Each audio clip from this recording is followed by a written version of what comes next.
Hi everyone. Thank you guys so much for tuning in. Hi, I am your host Deontay as a part of the sports affiliation, and today you guys are tuned into my debut show, The Big Blue Rain Fire. It took me a couple of minutes to come up with the name, but it's there. So thank you guys so much for tuning in to my very first to my very first episode of my very first show.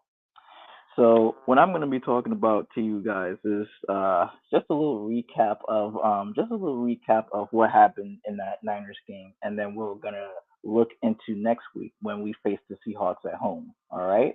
So tune in, have a seat, and yeah, we're gonna get the ball rolling. Hi Bella.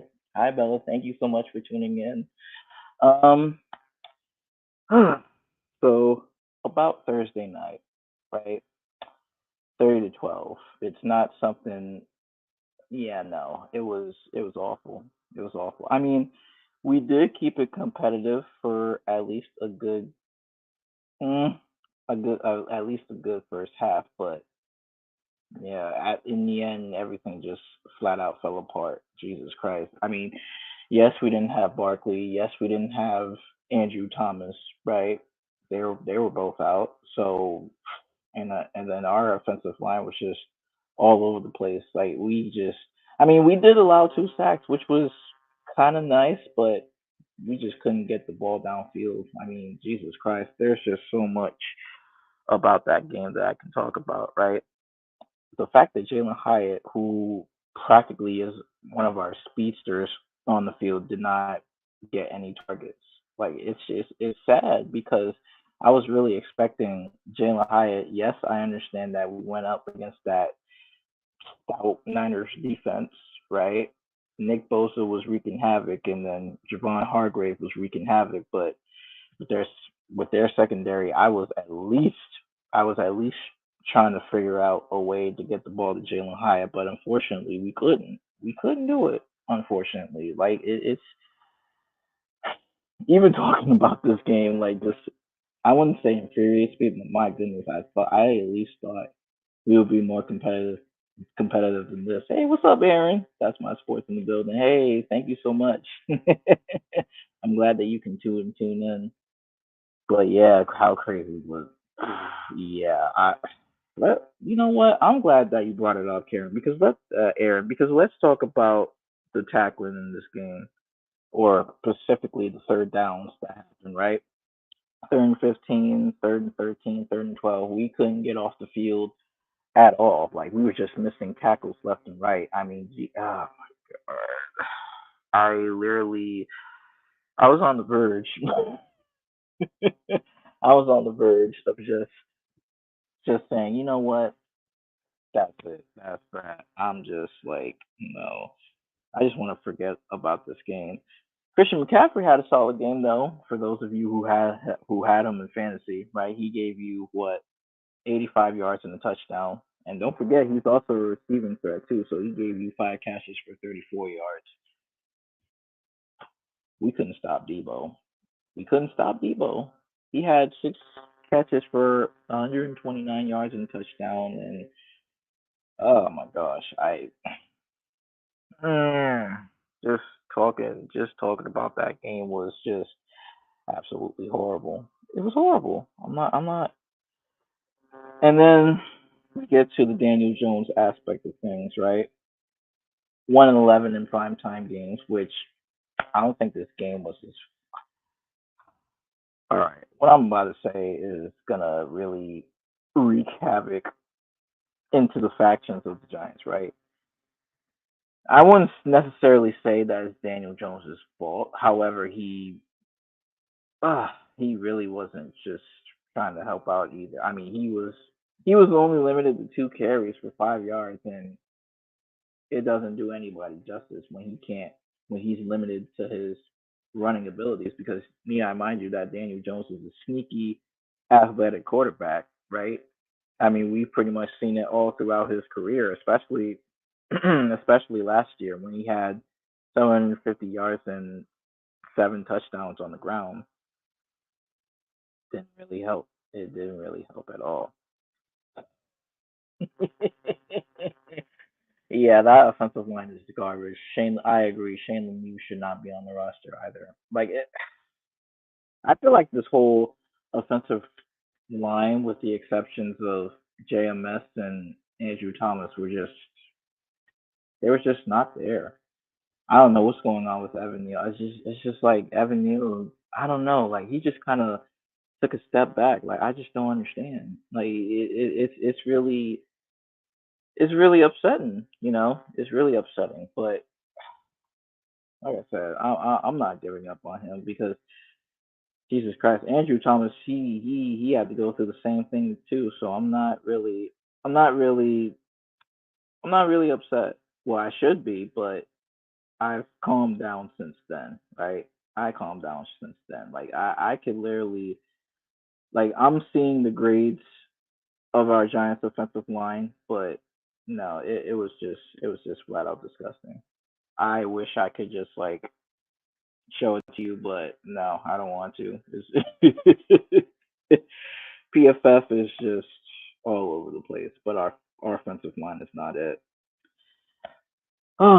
And then the absence of Saquon was dearly missed. I mean, we just couldn't get anything in the run game. I mean, Jesus Christ, I'm looking at the numbers, at the rushing numbers last week.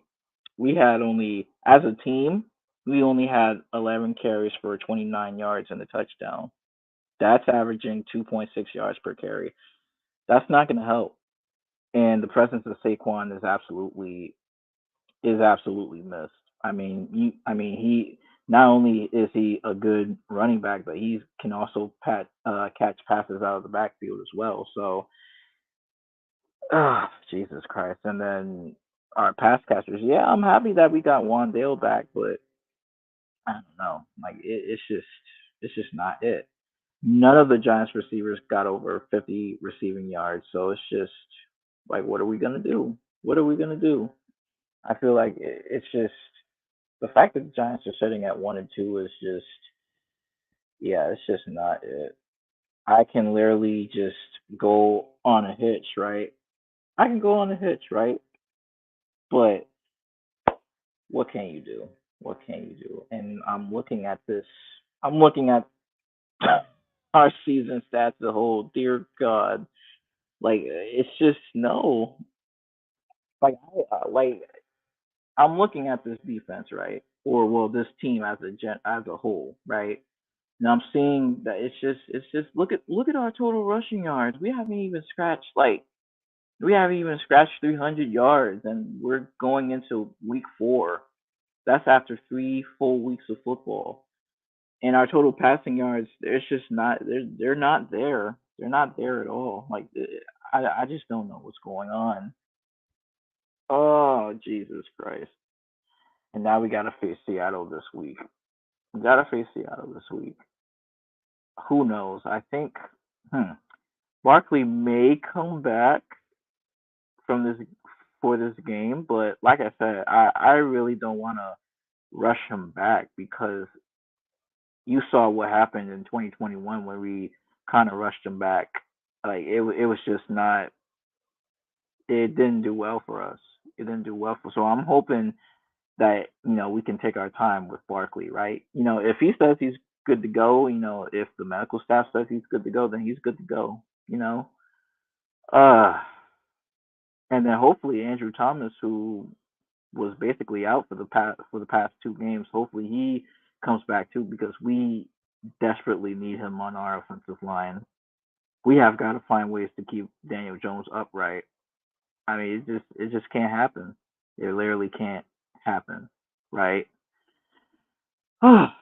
So, like I said, kudos to the Niners. They did what they had to do. I mean, we just, like I said before, like it's very hard to stop that potent Niners offense. Like you got Brock Purdy back there, you have Christian McCaffrey back there, Debo Samuel, uh, who's as dynamic as they come. You have George Kittle. I mean, Jesus Christ. I mean, and then you have their offensive line, and then you have that stout defense. It's just it is what it is. I wish we could have put up more 12. I wish we could have put up more than 12 points, but unfortunately, it didn't happen.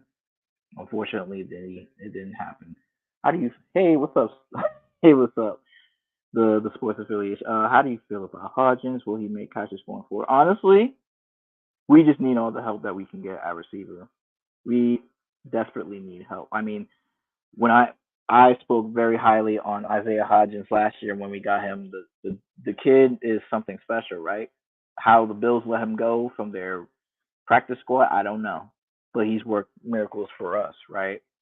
So hopefully, what I hope to happen is, yeah, you're right. They got to utilize Hodgins more. I mean, it's only a matter of time before he really has that breakout game, right? Because yeah, because I'm looking at the last game. He only had one target, but he didn't haul it in. It, the stat sheet is zero. The stat sheet is zero.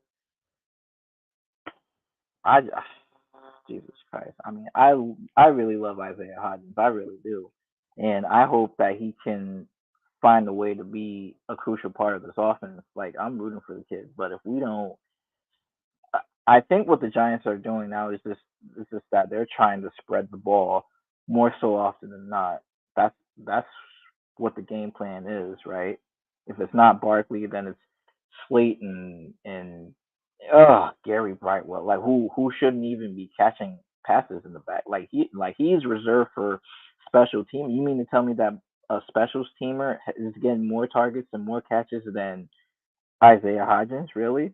Like, is that what we're doing? But like I said, and then Matt Breida freaking 3 catches for 1 yard. Come on, like that's not gonna help you win games. It's not gonna help you win football games. So hopefully, I this is all on a hope. Hopefully, Isaiah Hodgins can make more catches and make more significant plays because I believe he can be that versatile playmaker that we have. Right? I mean, you're talking about a guy in Isaiah Hodgins who's what 6'3", 201 pounds, and you mean to tell me that you can't utilize that to your advantage, Giants? Like, come on. But I digress, right? But like I said, it's only week 3, right? And we're 1-2. It could be worse. It could be worse. We could be 0-3 like some of the teams out there. We could be the Chicago Bears or the Minnesota Vikings, or more recently the Denver Broncos, who just gave up 70 points and 10 total touchdowns. It could be worse, but I kind of expected more from my Giant squad this season. But like I said, the season's not over yet. We already played 3 games still, so we still have 15 more games left. Is it time for me to hit the panic button? No.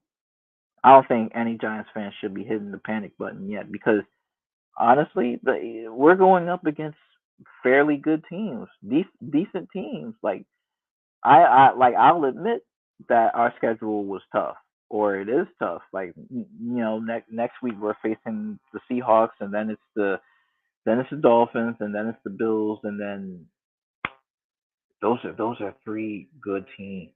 Those are 3 fairly good teams, and I think any Giants fan should be concerned about that schedule. I think I mean, we have a right to. It is what it is. I'm just hoping that we can go out there and compete with all these other teams, but sometimes I just feel like we're not there yet. What if it's the talent? What if it's the play calling? Whatever the case may be. But Aaron, yeah, I mean, I feel like, and you've seen me tweet about this before.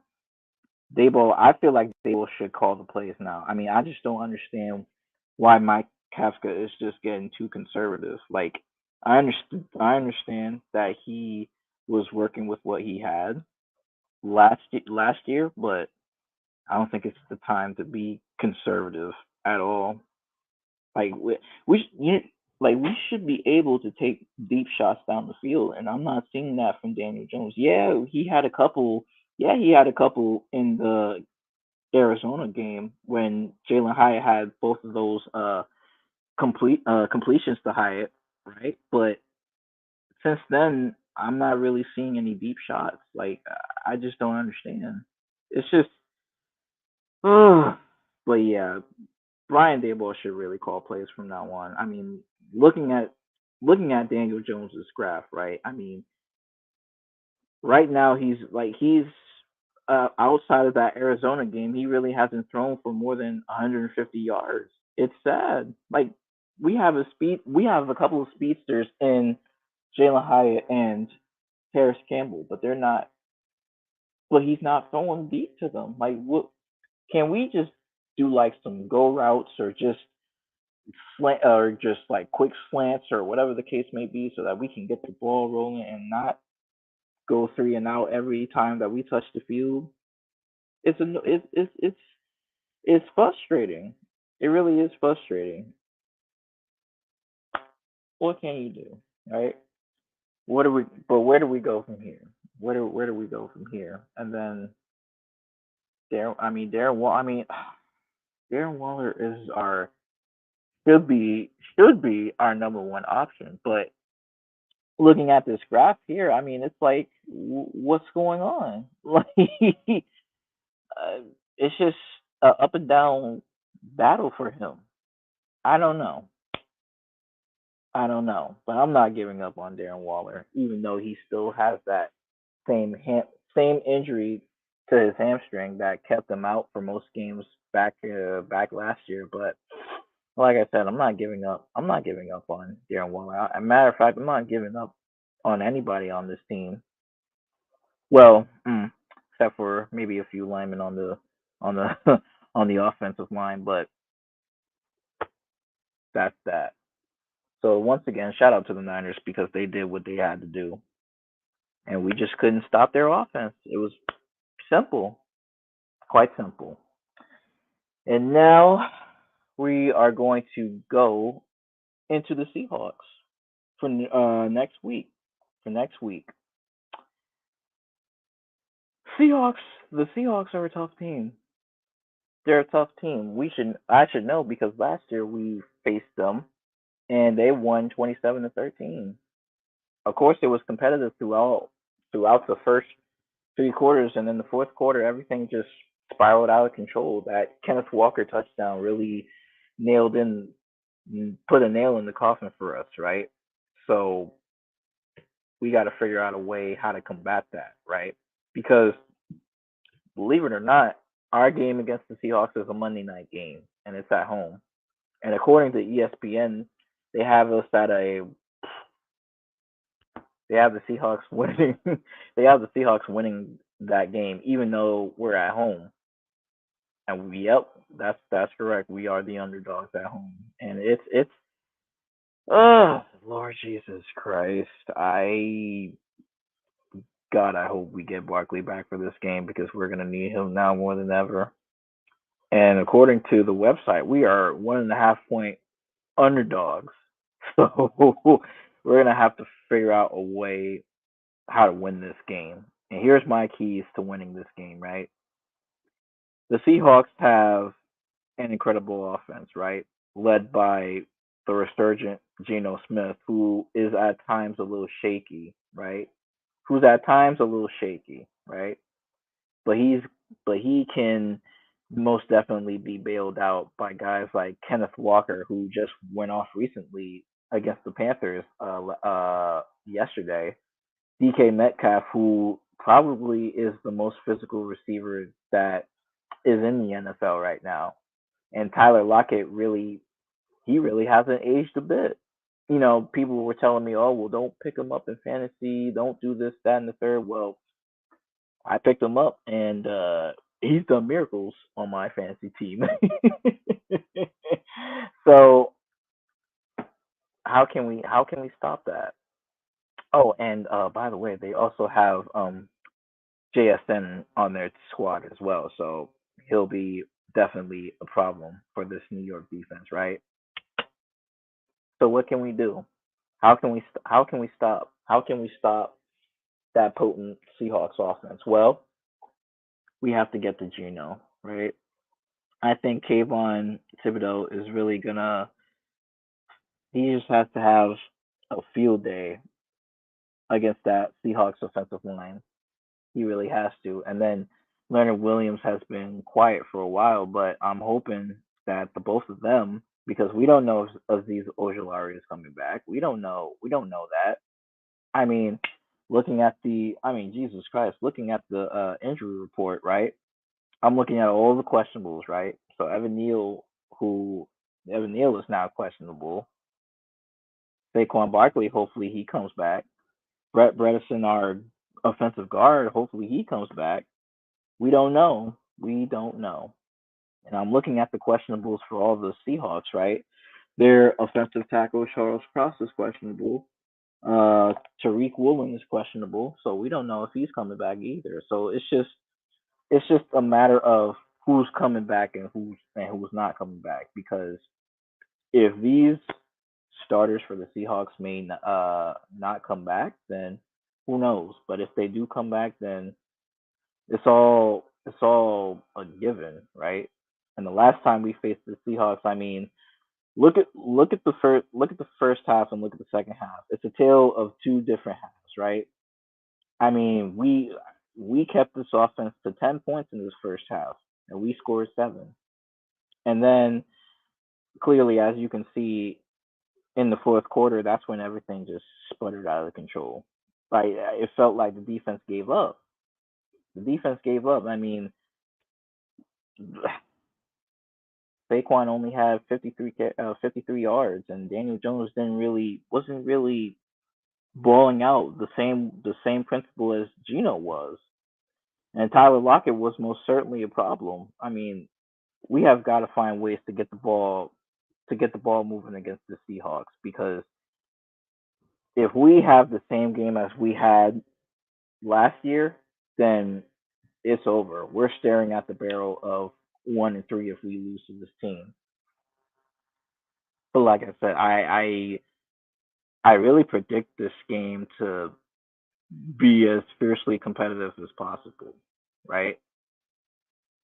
Don't get me wrong, like the Seahawks are a talented team. There's no doubt about that on both spectrums of the ball, right? But if, but the Giants have been known to keep games competitive, right? I know the first week against the Dallas Cowboys was kind of a bit of a fluke because that's not who we are as a team. But the last two games, especially against the first half against the Niners, I mean, it's not like they were just blowing us out of the water in that first half. There were times when they struggled too as an offensive unit against our defensive unit. You know, Deontay Banks he was pretty solid in the first half, and then Trey Hawkins was also very quiet in the first half as well. So this is gonna be a fiercely tough game, right? And honestly, I really do see the Giants. I think, I think we might win by at least 3 points. Daniel Jones has just got to find ways to get the ball down the field. He needs he needs to learn how to take risks. I mean, so we're gonna see what happens. I hope Daniel Jones just has a bounce back game. I really hope he does. So Aaron kept hearing to have a three safety set of X, Belton, and Peanut as the linebackers strong safety hybrid. Honestly, if that is true, if that's what we're doing on Monday Night Football, then I don't think I would have a problem with it, right? I don't think I would have a problem, an issue for it. I know some fans, they're kind of a bit down on Xavier McKinney, but you have to understand that this scheme that we're running, I mean, take a look at Patrick Graham's scheme, and then you take a look at Wink Martindale's scheme, right? And one of the things that kind of upset me during that Niners game last week was that we kept blitzing on every single down. Like I could like, what are we doing? Why are we continuing to let the opponent's receivers open? Like we have got to find ways to just Jesus Christ. I mean, we have got to stop blitzing on every down. Like it's not worth it. Like I understand that that's what Wink Martindale is calling up, but it's got to stop. We have to find ways to let guys cover. Let that's why we have coverages for a reason. There's no need for us to blitz on every down. Blitzing is primarily used. I, Blitzing is primarily used on third downs when we're trying to pressure the quarterback. Jesus Christ! What are your thoughts on McKinney? Can he sustain that many tackles? Oh, I'll say this about McKinney, right? I absolutely love the kid, right? And there's been talks of a possible contract extension for him, right? I mean, it's only I feel like I feel like he's got to get better, right? He's got to get better, and I just feel like everybody on the defense has got to get better.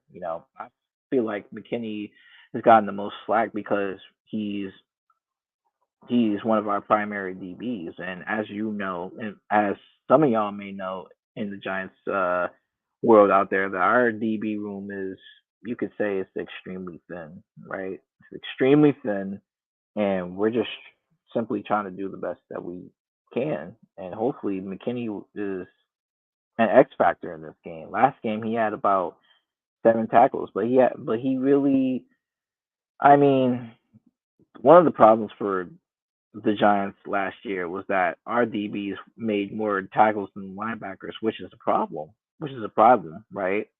So, I mean, up to date, I mean, he's had about 18 total tackles, but he, yeah, he did have three. He does have 3 pass deflections, but he needs to make play. Like he needs to either force fumbles or we as a Giants defensive unit just need to create turnovers.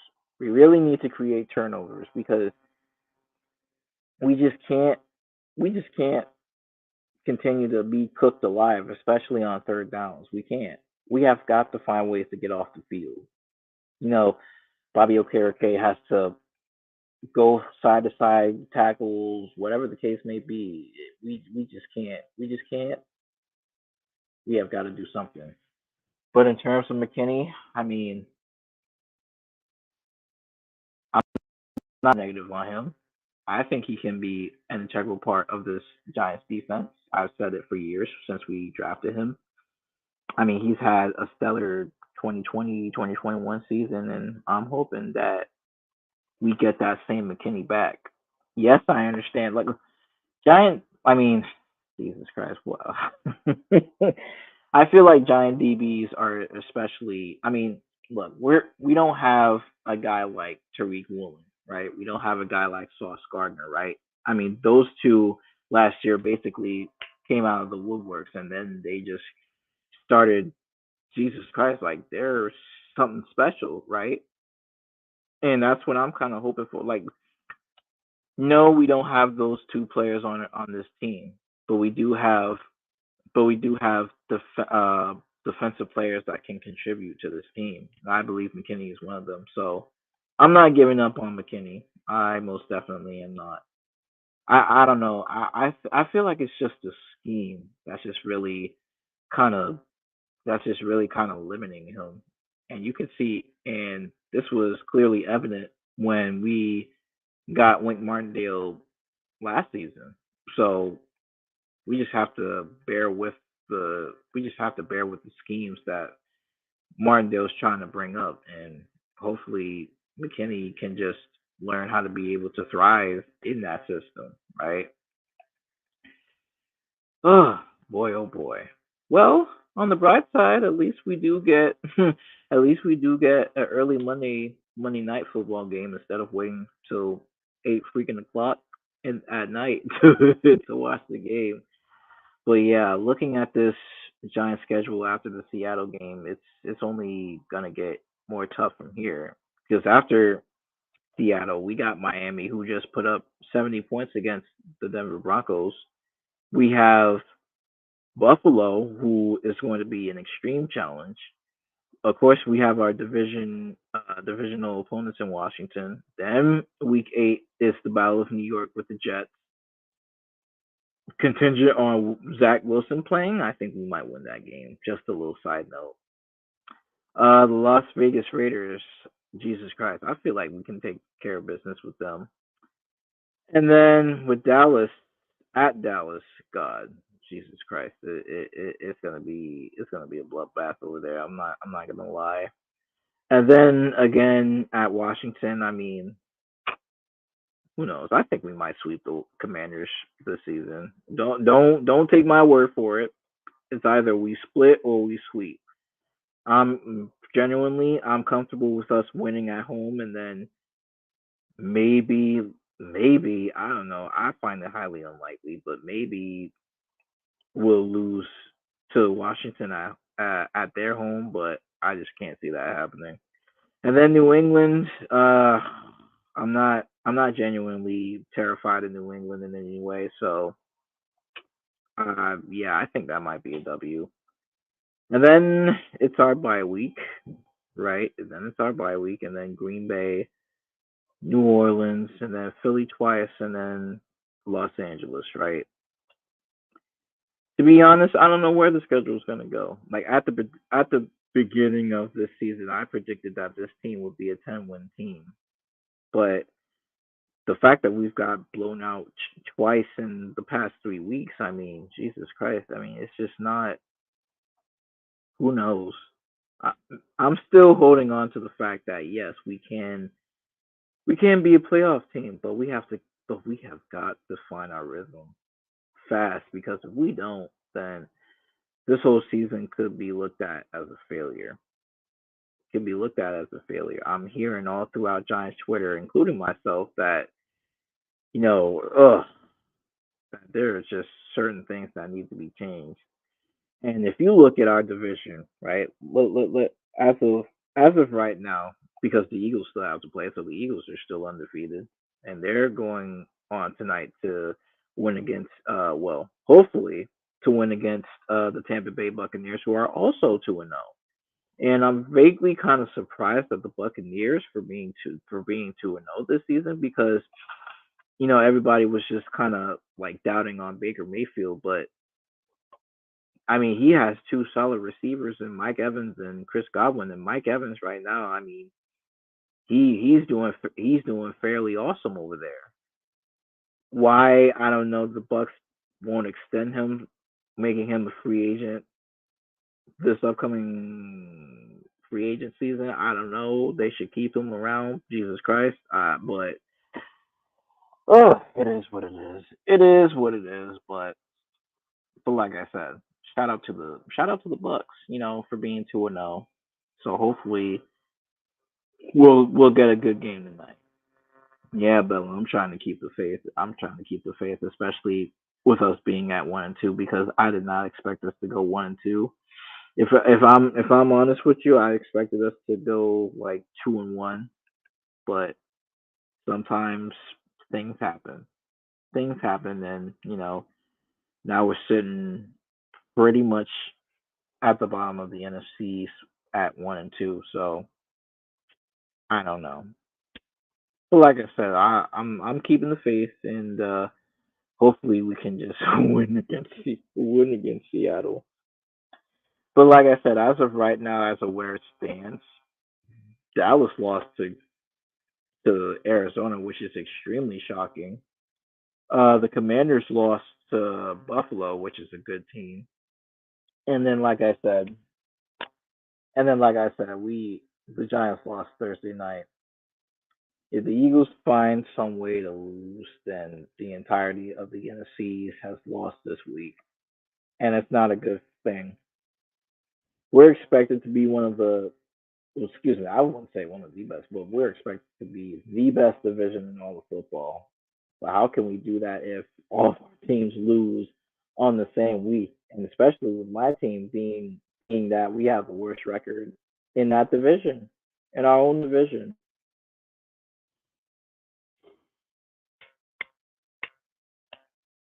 All right, folks, I'm gonna address something real quick. There's been a whole lot of chatter about Daniel Jones and how if he's worth that $40 million a year contract or whatever the case may be, right?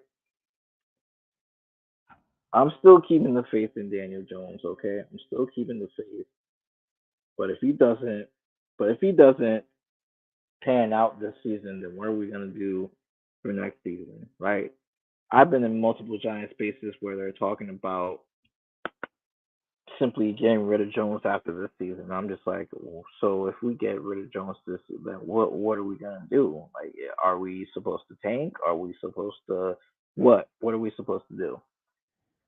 But like I said, it's just so so many things going on with Daniel Jones. I don't know. I'm not. I don't want to make excuses, but his offensive line really hasn't helped a lot. Not in the slightest. This is not the way that I wanted our offensive line to look like, but things happen. I don't want to be spending first round picks on linemen because Jesus Christ, like we can find linemen anywhere in the draft, but yeah, it's just so frustrating to watch this offensive line. It's frustrating, but like I said, mm, mm. I mean, Jesus Christ, I drafted Daniel Jones in fantasy. Believe it or not, I drafted him in the third round.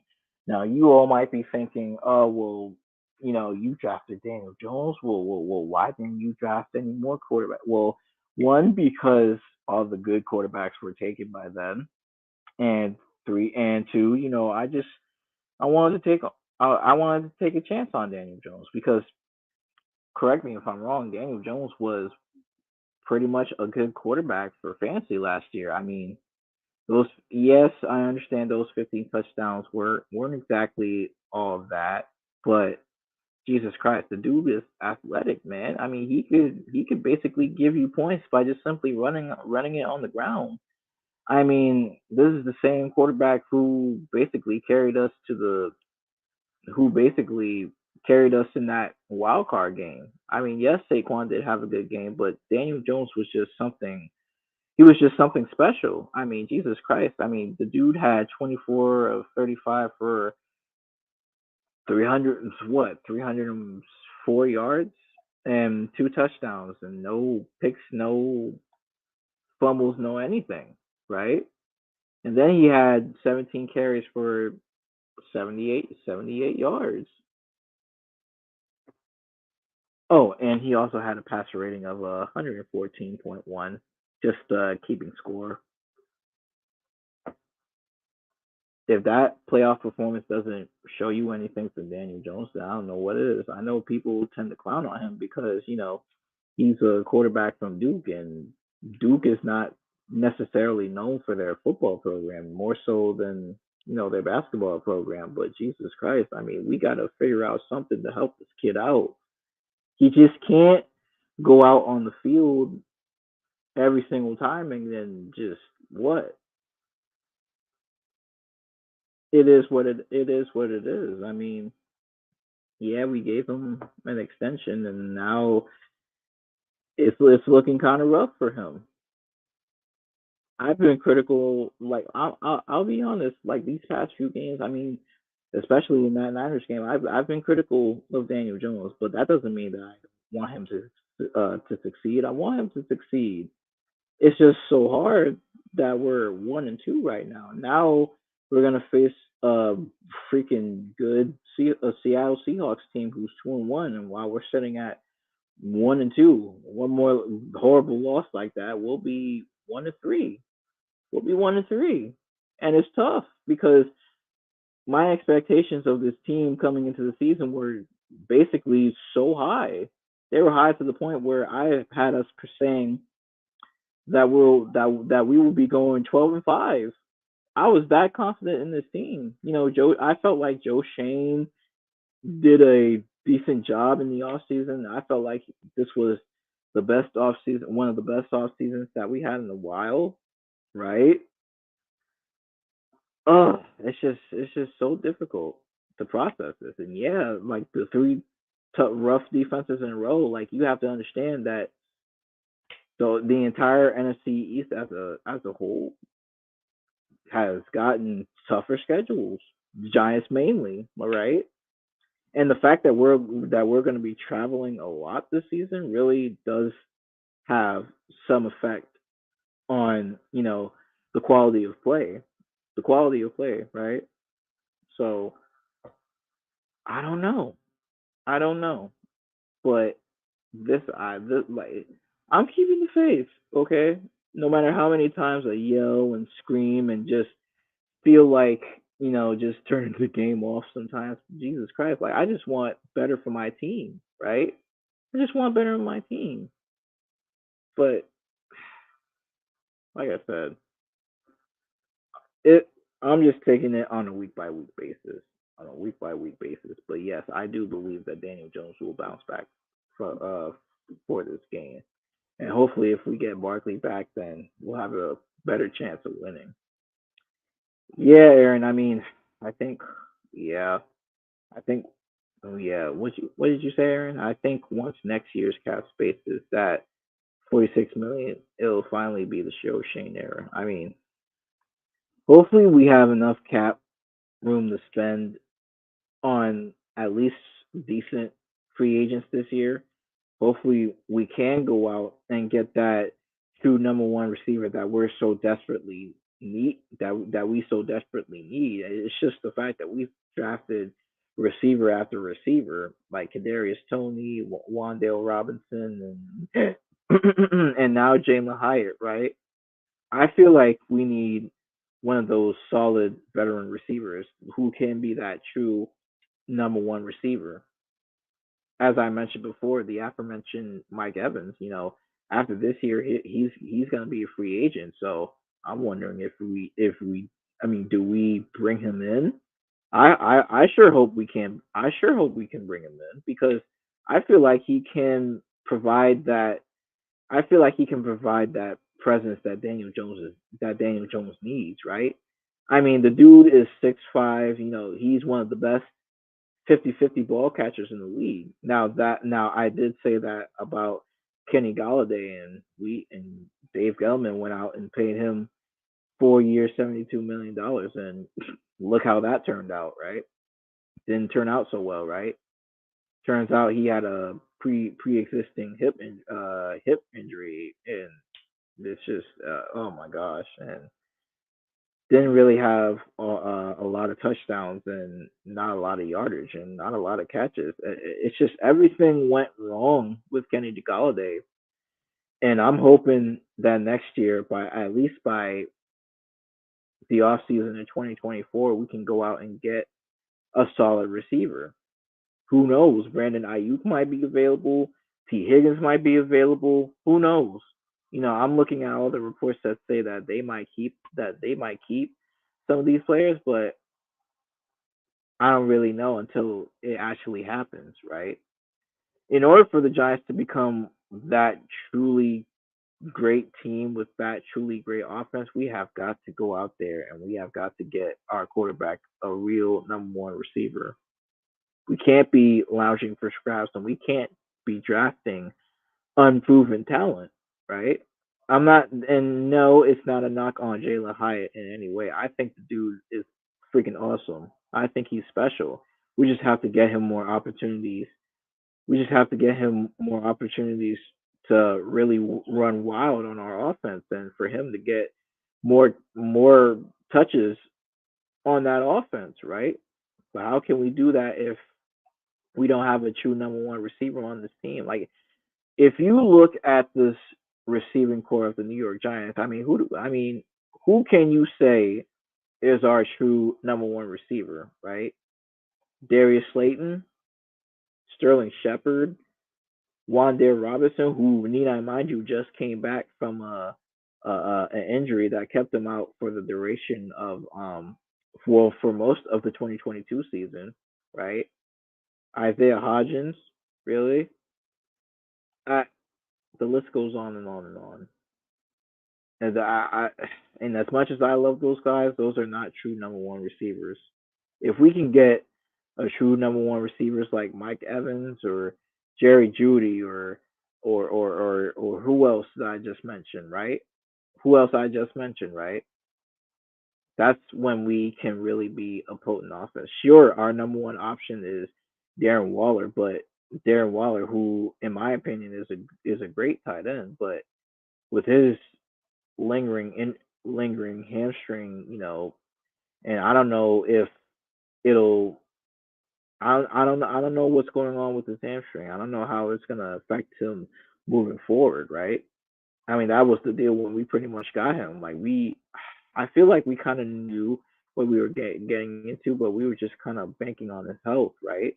And now I'm hearing reports that his hamstring has been kind of acting up lately. I don't know. We have got next year. We have got to get a number one receiver, not a number one option, but a number one receiver. Okay. I don't know how we're gonna do it, but I expect Joe Shane to make a few calls. I expect him to go out and about his business. We have got to do something, Giants fans. We got to do something. Okay, we've since Daniel Jones was drafted. Who were his top options at receiver? Huh? Golden Tate, really? Who was also a Gettleman signing? Jesus Christ, I can talk about Gettleman all day long if I wanted to, but I don't want to because it brings back many horrible memories. Okay, horrible memories, and I don't want to think about it right now. We have got to do something. We have got to continue to invest in this O line. We have got to get good quality starters on this offensive line. I'm not expecting our offensive line to be world beaters like the Philadelphia Eagles line or Jesus Christ the San Fran line. But what I am expecting is that at least we have a solid line like what the Lions have, what the Packers have, right?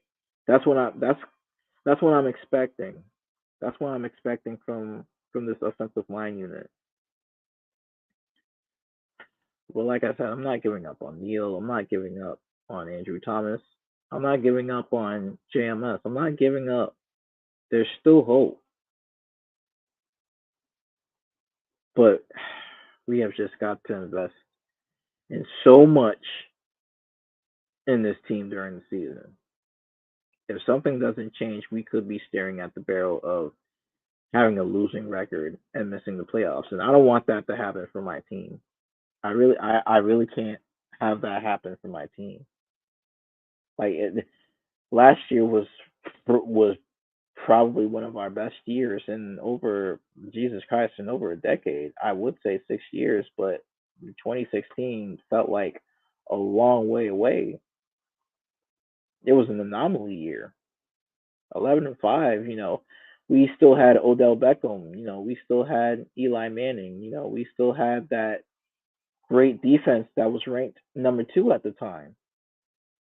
Where's that number two ranked defense now? Where's our OBJ, right? Where's our Eli Manning to lead the ship? Where is he? But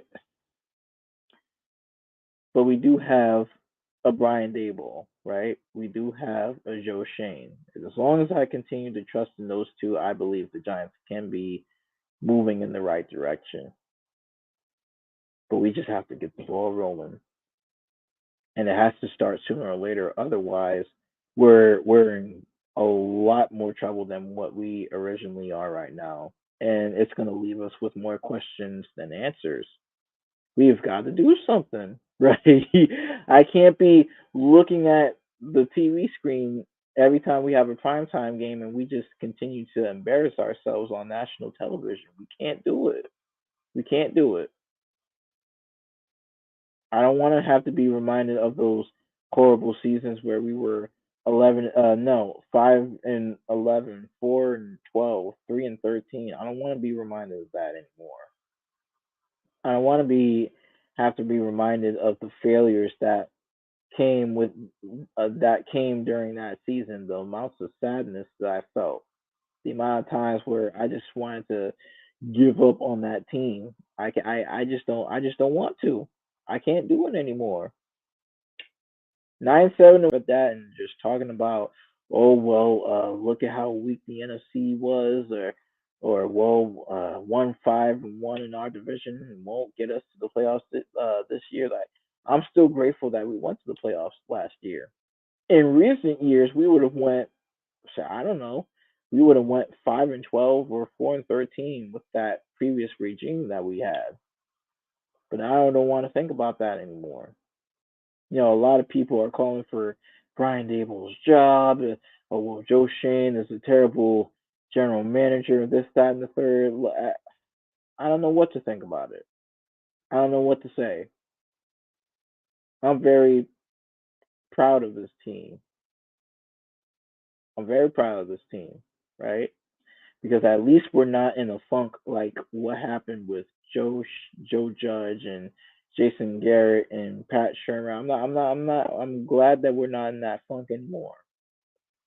But the fact that we're sitting at 1-2, while our division opponents is either still undefeated or 2-1, is just not. It's not cutting it. Like I said, something has to happen. Something needs to change, and whether or not we address that during the season or in the postseason or in the off season, it really has to depend on whether or not we can be committed. We have to have at least some amount of compassion on this team because I'm looking at the defense and I'm saying, what's going on? Like, why are they missing tackles? Like, why are we giving up so many points? It's just because they feel they giving up. It's like they've deflated. I'm like, what's going on? It's just it's just frustrating as a fan to watch because you invest so much time in the team and then you go out and then they go out there and we lose 30-12 or 40-0. It really does something to you, right? It really does something to you. But like I said, I'm just taking it all in a week by week basis, and if we don't get our act together against Seattle, if we continue to make the same mistakes as we did during against San Fran, then we can't win. We can't win. We have to do something. The Seattle Seahawks are a very tough opponent. That I will say in the very least, right? We just oh my goodness, we just can't continue to falter anymore. We really can't. I could go on and on and on about this list of problems that we have with this team, but like I said, I don't want to confine myself to that. Of course, of course, there's problems that need to be addressed, and I understand that, right? But me as an optimistic fan, I'm looking at the strengths of this team. I mean, Jesus Christ, we didn't come back from the Arizona Cardinals from nothing, did we? That win was a moment of significance because that was the largest comeback that we've had in over 99 years of Giants football. And in my opinion, that was a team that we should have beat.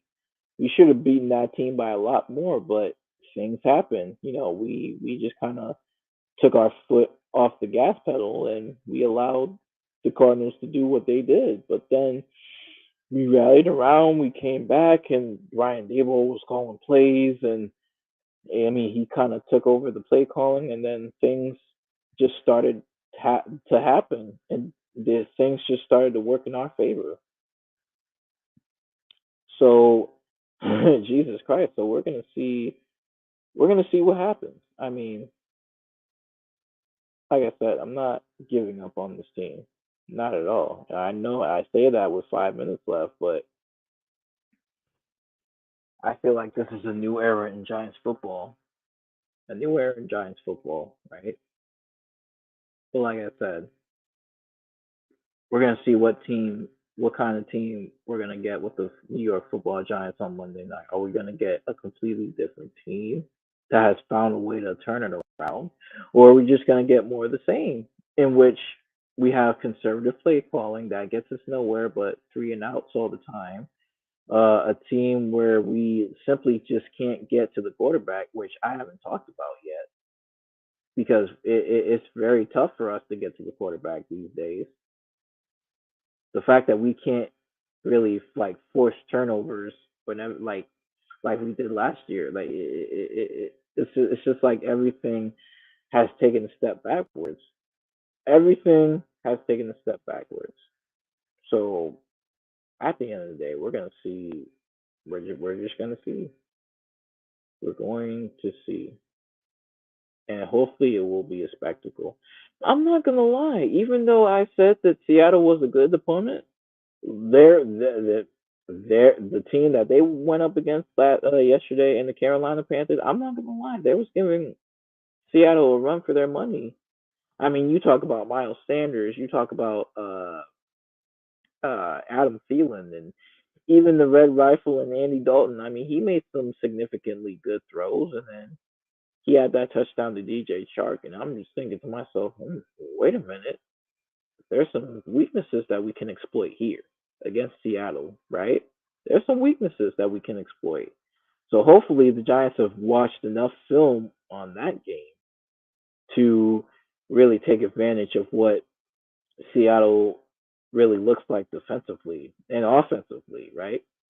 Because I'm not gonna lie, Geno Smith, even though he had a good season last season, I mean, this season, I mean, it's not like he's taking the league by storm like a Patrick Mahomes or a Josh Allen or anything, right? If we can get enough pressure on Geno Smith, then that's how we win this game. That's how we just. That's how we can simply win this game. We have got to. We have got to get pressure. We have got to get pressure on Geno Smith. We have got to make his jersey dirty. Now, I'm not sure what kind of jerseys we'll be wearing Monday night. I hope we wear our color rush uniforms because, in my opinion, those are the best uniforms in the league. I'm not gonna lie, but like I said, it's only a matter of time before the Giants can simply turn it around and we can be the team that we were supposed to be this season, a fiercely competitive team, a team that knows and understands who and what our quarterback is and what he can do. And when Saquon comes back, hopefully we can just continue to. Hopefully we can we can see an improvement in the run game. You be my choice, but like I said, hey, Seattle's coming. Seattle's coming up, and we have got to find ways to win this game. Okay, I don't care if we win by a field goal. I don't care if we win by just a touchdown. Matter of fact, I don't even care if we win by ways of safety, which winning by 2 points, okay, it is what it is. But Jesus Christ, I would just love for us to win this game. I can't afford to see this team going 1-3. I'm keeping the faith, right? Oh my goodness. But I feel like it's gonna be an interesting game nonetheless. But but I do believe that we're gonna come out with a W. But with that being said, I mean, Jesus Christ, I mean, I think with that being said, but yeah, I think that's all the time that we have for right now. But I just want to say thank you guys so much for tuning into my very first episode, to my very first show, and hope and you're gonna see a whole completely different show by next week. So thank you guys so much for tuning in, and I hope to see you soon on the next one. Take care, guys. Oh, and